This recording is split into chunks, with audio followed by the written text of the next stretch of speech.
Hi, what we have here is the top plate of a Remington 6 typewriter from 1902.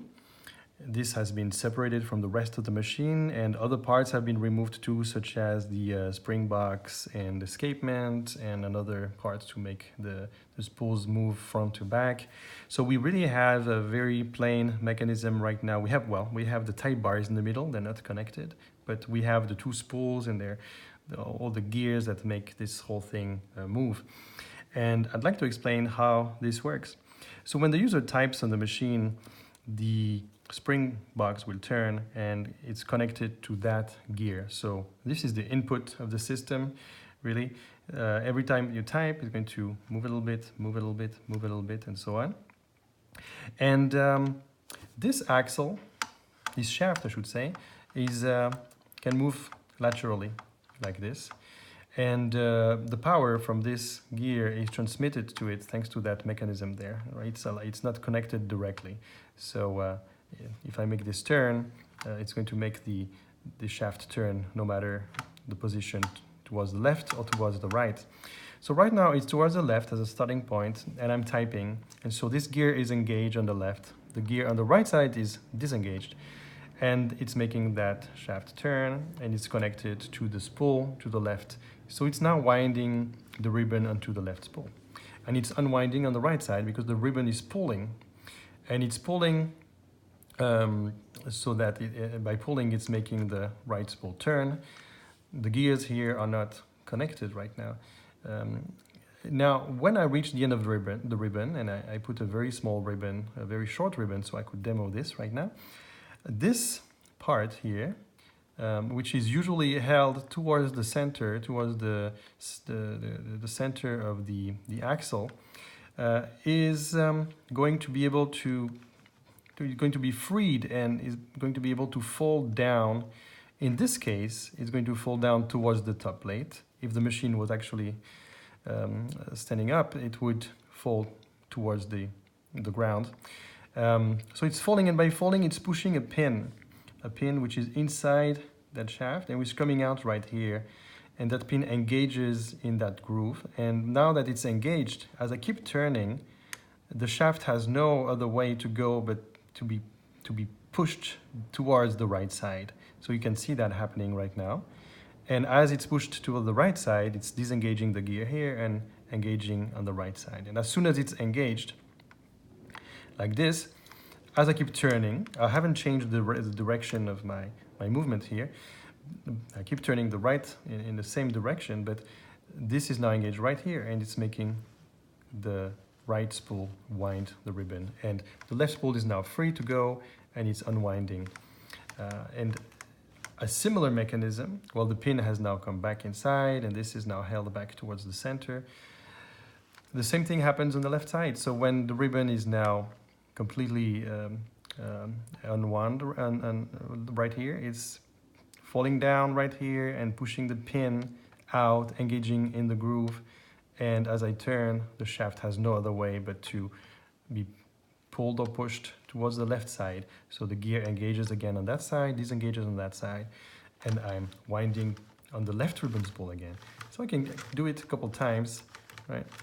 Okay, reaching the end, winding on the right spool, unwinding the left. Reaching the end, reversing, winding on the left side, unwinding the right side. That's pretty neat, I think. Pretty simple mechanism.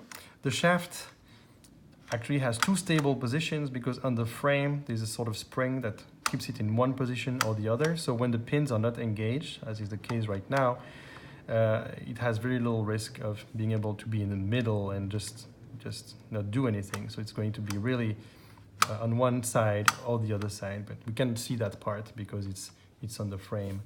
And I have the little handle, which actually it's just a little bit out of the video, the frame. I can turn that handle by hand and wind on the ribbon manually. But usually, of course, it's the action of the spring that, as the user types, which would make the ribbon move like this. So that's really nice. And this mechanism is present starting from the Remington 6 in 1894. At least I think that's when it was introduced. And it's been in use for decades after that. It's present in the 7 and the Remington 10 and 12, which was made into the 1940s. So Remington had really a good run with that pretty simple but neat mechanism. And yeah, so that's how it works. I think it's really nice. And while I'm here, I can mention a couple other interesting things. So the right spool and its shaft can be entirely removed just by pulling those two springs and taking the whole thing out. So when you need to change the ribbon, you can take out the whole assembly there.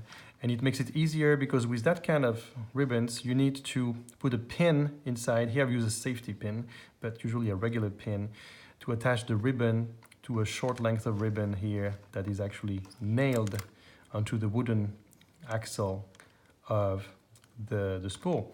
And we can see here the weight, which is free. It's in this big groove in the center. So it's a very smart system. So you can remove the whole thing on the right side, but you cannot remove the left side. So for the left side, you also have to put a pin if you want to change the ribbon. So you have to do this with the spool being really attached to the machine. And it's a little bit tricky when the machine is not open like it is now. But at least on one side, things are a bit easier. And another thing I can mention is that the two spools can move front to back like this, right? They're not attached to the axles like this. They can move.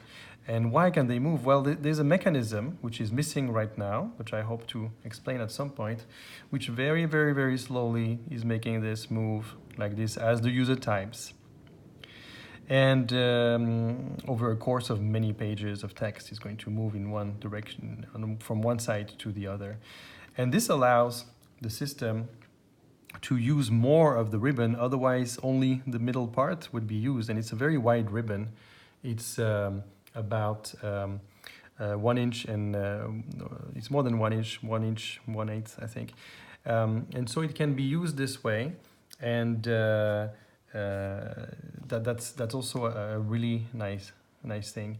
I don't know how it was before the Remington 6, if you could move this front to back manually, but starting the Remington 6, at least this is automatic, and I think that's really pretty cool. All right, so that's how this thing works, and I hope you liked it.